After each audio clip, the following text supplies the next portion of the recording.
വെള്ളാപ്പള്ളി നടേശൻ വളരെ സീനിയറായിട്ടുള്ള SNDPയുടെ നേതാവാണ്. പ്രായം കൊണ്ട് വളരെ സീനിയറാണ് അദ്ദേഹം. മാത്രമല്ല കേരളത്തിൽ ആയിരക്കണക്കിന് വിദ്യാഭ്യാസ സ്ഥാപനങ്ങളൊക്കെ നടത്തുന്ന വളരെ പ്രധാനപ്പെട്ട ഒരു നേതാവാണ്. പക്ഷേ അദ്ദേഹം പലപ്പോഴും സംസാരിക്കുമ്പോൾ ഒരു പക്വത കുറവുണ്ടെന്ന് നമുക്ക് തോന്നാറുണ്ട്.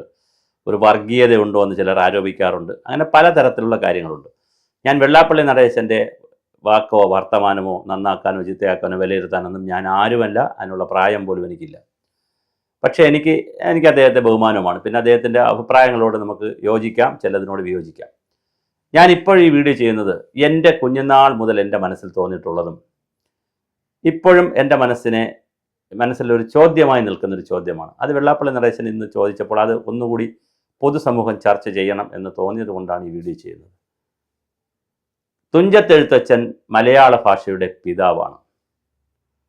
തിരൂരിൽ മലയാളം സർവകലാശാലയുണ്ട്. എന്തുകൊണ്ട് തുഞ്ചത്തെഴുത്തച്ഛന് മനോഹരമായ ഒരു പ്രതിമയും ഒരു മ്യൂസിയവും ഒക്കെ അവിടെ വരുന്നില്ല? മലയാള ഭാഷയുടെ പിതാവ് എന്നറിയപ്പെടുന്ന തുഞ്ചത്തെഴുത്തച്ഛൻ്റെ പേരിൽ മനോഹരമായ ഒരു പ്രതിമ തിരൂരിൽ വയ്ക്കാൻ മുസ്ലിം ലീഗ് മുൻകൈയെടുക്കുമോ?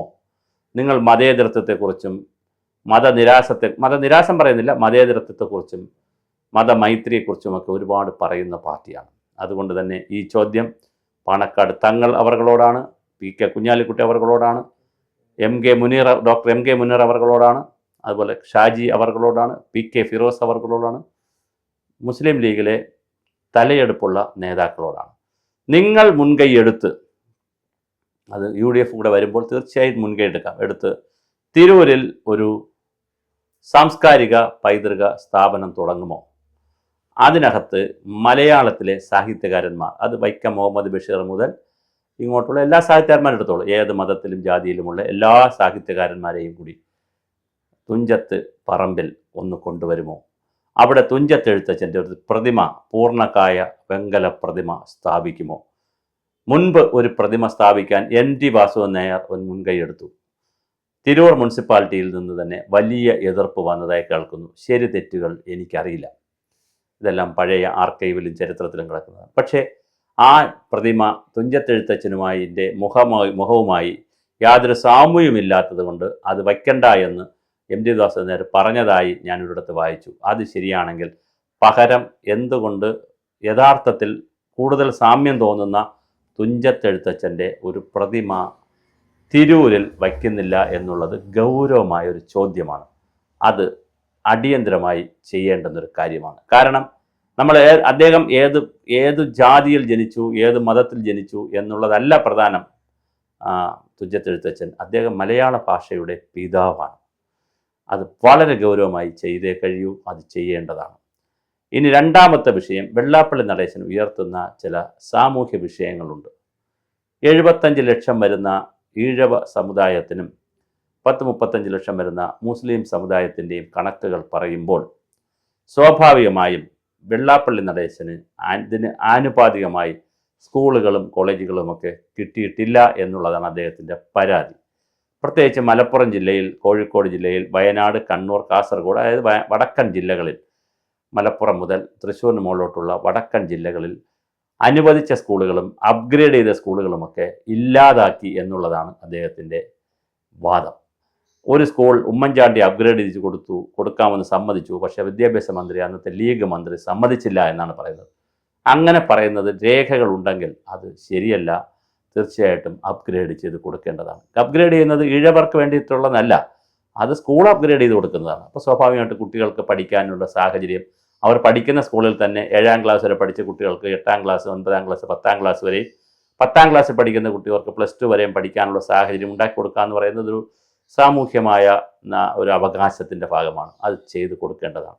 അത്തരത്തിൽ വെള്ളാപ്പള്ളി നടേശൻ അവർകൾ പറയുന്ന മെരിറ്റുള്ള കാര്യങ്ങൾ പലപ്പോഴും ആവശ്യമില്ലാത്ത വിവാദത്തിൽ തട്ടി അദ്ദേഹം വർഗീയവാദിയാണെന്നും അദ്ദേഹം പിന്തിരിപ്പനാണെന്നും അദ്ദേഹത്തിന് മുഖ്യമന്ത്രിയുടെ കാറിൽ കയറ്റിയ കഥയും അങ്ങനത്തെ കാര്യങ്ങൾ പറഞ്ഞ് അവർ പിന്തിരിപ്പൻ രീതിയിലുള്ള ചർച്ച മതിയാക്കേണ്ടതാണ്. എല്ലാ ചാനലുകളും അവിടെ ശിവഗിരി മണ്ണിൽ വെച്ച് അദ്ദേഹത്തിനോട് ചോദിക്കുമ്പോൾ വിവാദമില്ലാത്ത ചോദ്യങ്ങൾ റിപ്പോർട്ടർ ചാനൽ ചോദിക്കണമായിരുന്നു.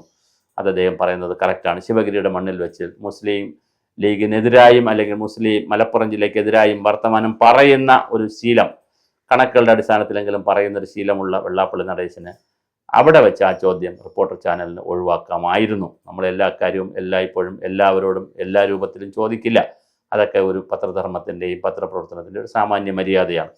ഒരുപക്ഷെ ആ പ്രവർത്തകന് അല്ലെങ്കിൽ ചോദിച്ച റിപ്പോർട്ടർക്ക് ആ ഒരു പരിചയക്കുറവുകളുണ്ടായിരിക്കും, അല്ലെങ്കിൽ അദ്ദേഹത്തിന് പ്രശസ്തി എടുക്കുക, പേരെടുക്കുക എന്നുള്ളതായിരിക്കും. എന്തായാലും ആ ചോദ്യം അവിടെ ഒഴിവാക്കാമായിരുന്നു. മറ്റു സ്ഥലത്ത് വെച്ച് ചോദിക്കാം, ഇന്നിപ്പോൾ വീട്ടിൽ വെച്ച് നടത്തിയിട്ടുണ്ട്, അവിടെയൊക്കെ ചോദിക്കാം. പക്ഷേ ഇവിടെ ഒഴിവാക്കേണ്ടിയിരുന്ന ഒരു ചോദ്യമാണ് അതിങ്ങനെ ആ ചോദ്യത്തിൻ്റെ ശൈലി തന്നെ ശരിയല്ല. ഒരു വക്കീലിന് ക്രോസ് ചെക്ക് ചെയ്യും പോലെ, ക്രോസ് വിസ്താരം നടത്തും പോലെയാണ് ചോദിച്ചത്. 3-4 ചോദ്യങ്ങൾ. അത് ആർക്കായാലും പ്രൊവോക്ക് ചെയ്യപ്പെടുന്ന ചോദ്യങ്ങളാണ്. അതവിടെ നിൽക്കട്ടെ എന്ന് വിചാരിച്ച് റിപ്പോർട്ടർ ചാനലിന് ചോദിക്കാനുള്ള അവകാശത്തെയോ അല്ലെങ്കിൽ ചോദിച്ചതിനെയൊന്നും എതിർക്കാൻ നമ്മൾ ആളല്ല. ഒരു പത്രപ്രവർത്തകന് ചോദിക്കാം, തീർച്ചയായിട്ടും പത്രസ്വാതന്ത്ര്യമുള്ള നാടാണ്. പക്ഷേ സാഹചര്യം, സമയം, സന്ദർഭം എല്ലാം നോക്കി വേണം ചോദ്യങ്ങൾ ചോദിക്കാൻ. അതൊരു പ്രധാനപ്പെട്ട ഘടകം തന്നെയാണ്. മറ്റൊരു പത്രം വെള്ളാപ്പള്ളി നടേശൻ സ്ഥിരമായി പത്രക്കാരെ കാണുന്ന ആളാണ്, ഒറ്റയ്ക്ക് ബൈറ്റ് കൊടുക്കുന്ന ആളാണ്, അതിന് ഇഷ്ടപ്പെടുന്ന ആളാണ്. തീർച്ചയായിട്ടും റിപ്പോർട്ടർ ചാനലിന് വീട്ടിൽ പോയി വേണമെങ്കിൽ സ്വന്തമായും ഒരു ഇൻ്റർവ്യൂ ഒക്കെ നടത്തി എടുക്കാൻ പറ്റുന്നതാണ്. ഈ ഒരു രൂപത്തിലേക്ക് അതിനെ വളച്ചൊടിച്ച് വഷളാക്കണ്ടായിരുന്നു. അപ്പോൾ വെള്ളാപ്പള്ളി നടേശൻ പറയുന്ന രണ്ടാമത്തെ വിഷയം, ഒന്നാമത്തെ വിഷയം അദ്ദേഹം തുഞ്ചത്തെഴുത്ത് രാമാനുജൻ എഴുത്തച്ഛനെ കുറിച്ച് പറയുന്ന വിഷയം ഗൗരവമായി കേരള സമൂഹം ചർച്ച ചെയ്യണം. ഇതിന് ഒരു ദിവസം പോലും അമാന്തിക്കാൻ പാടില്ല. വളരെ അടിയന്തരമായി അവിടെ തുഞ്ചത്ത് രാമാനുജൻ എഴുത്തച്ഛൻ്റെ പ്രതിമ, വെങ്കലകായ പ്രതിമ, സമ്പൂർണ്ണ പ്രതിമ, പൂർണ്ണകായ പ്രതിമ അവിടെ വയ്ക്കുകയും അതിൻ്റെ ചരിത്രം അവിടെ എഴുതി വയ്ക്കുകയും കഴിയുമെങ്കിൽ അതൊരു നല്ല മ്യൂസിയമാക്കിയും കൂടെ മാറ്റിയാൽ വളരെ തിരൂർക്കാർ തന്നെ അതിന് മുൻകൈ എടുക്കണം. അതിൽ ജാതിയും മതവും വർഗവും ഗോത്രവും ഒന്നുമില്ല. രണ്ടാമത്, എത്രയോ ക്ഷേത്രങ്ങൾ അവിടെ ഇരിക്കുന്നു, എത്രയോ പള്ളികളിരിക്കുന്നു, എത്രയോ സംവിധാനങ്ങളിരിക്കുന്നു. രണ്ടാമത്, വെള്ളാപ്പള്ളി നടേശൻ പറയുന്നത് സ്കൂളുകൾ, കോളേജുകൾ, അതാണ് അദ്ദേഹത്തിൻ്റെ കൺസേൺ. മറ്റൊന്നും അദ്ദേഹത്തിന് കൺസേൺ ഇല്ല. അതിൻ്റെ കാര്യത്തിൽ ഉള്ള കണക്കുകൾ യഥാർത്ഥത്തിൽ സർക്കാരും സംവിധാനങ്ങളും പുറത്തുവിടണം. അങ്ങനെ അതിനകത്തുള്ള പ്രശ്നങ്ങളും പരിഹരിക്കണം. ഇതൊക്കെ പരിഹരിക്കുന്നതിന് പകരം ഇതൊരു ബൈറ്റായി കിട്ടിയാൽ, ഒരു ചാനലിന് പിന്നെ അദ്ദേഹത്തിൻ്റെ ഒരു ബൈറ്റ് കിട്ടിയാൽ അതിനെ ഇട്ട് കലക്കി വെളുപ്പിച്ച് 2 ദിവസത്തെ അന്തിച്ചർച്ച, വൈകുന്നേരത്തെ ചർച്ച വെള്ളാപ്പള്ളി നടേശനായിരുന്നു. എത്ര ഗതികേടാണ്. വെള്ളാപ്പള്ളി നടേശൻ അത്ര വലിയ ഭീകരവാദിയോ തീവ്രവാദിയോ ഒന്നും അല്ലല്ലോ. അങ്ങനെ 2 ദിവസമാണ് എല്ലാ ചാനലുകളും വെള്ളാപ്പള്ളിയുടെ മതവിദ്വേഷമുണ്ടോ, അങ്ങനെയുണ്ടോ ഇങ്ങനെയുണ്ടോ എന്ന് നോക്കി ആളുകളെ കൊണ്ട് തെറി പറയിക്കുന്നത്. അത് ശരിയായൊരു മീഡിയ പ്രവർത്തനമല്ല, ഒരു നല്ല പത്രധർമ്മമല്ല. അത് ചെയ്യരുത്. അദ്ദേഹം ഇങ്ങനെയൊക്കെ സംസാരിക്കുന്ന ആളാണെങ്കിൽ അദ്ദേഹത്തെ പോയി കുത്തി തോണ്ടി പ്രൊവോക്ക് ചെയ്ത് വീണ്ടും വീണ്ടും വാക്കുകൾ പ്രയോഗിപ്പിക്കരുത്. അതാണ് വളരെ പ്രധാനം. വെള്ളാപ്പള്ളി നടേശൻ കാര്യങ്ങൾ ശ്രദ്ധിക്കുകയും വേണം. എന്തായാലും അദ്ദേഹം ഉയർത്തിയിരിക്കുന്ന 2 കാര്യങ്ങളും, ഒന്ന് അദ്ദേഹവുമായി ബന്ധപ്പെട്ട സ്കൂളുകളുടെ കാര്യമാണ്. അതിൻ്റെ പൊതു താല്പര്യം, നമ്മൾക്ക് പോലുള്ളവരുടെ താല്പര്യം, കുട്ടികളുടെ അവകാശം നിഷേധിക്കാതെ ഏത് സ്കൂളായാലും അത് കാലാകാലങ്ങളിൽ അപ്ഗ്രേഡ് ചെയ്തൊക്കെ കൊടുക്കേണ്ടതും പുതിയ വിദ്യാഭ്യാസ സ്ഥാപനങ്ങൾ അനുവദിക്കേണ്ടതുമാണ്. അതിനേക്കാൾ പ്രധാനമാണ് തുഞ്ചത്ത് രാമാനുജൻ എഴുത്തച്ഛൻ്റെ പ്രതിമ എന്തുകൊണ്ട് തിരൂരിൽ വരുന്നില്ല എന്നുള്ളത് വലിയ ചോദ്യമാണ്. MD വാസവൻ നായർ അന്നുണ്ടാക്കാൻ പറഞ്ഞ് ശില്പി ഉണ്ടാക്കിയ പ്രതിമ മോശപ്പെട്ടതായി പോയതെങ്കിൽ, അത് മുസ്ലിമിൻ്റെ എതിർപ്പ് വന്നതല്ല എങ്കിൽ ഓക്കെ. പക്ഷെ വീണ്ടും എന്തുകൊണ്ട് ആ പ്രതിമ അവിടെ വയ്ക്കുന്നില്ല എന്നുള്ളൊരു ചോദ്യം വളരെ പ്രധാനമാണ്. അടിയന്തരമായി പ്രതിമ അവിടെ സ്ഥാപിക്കണം.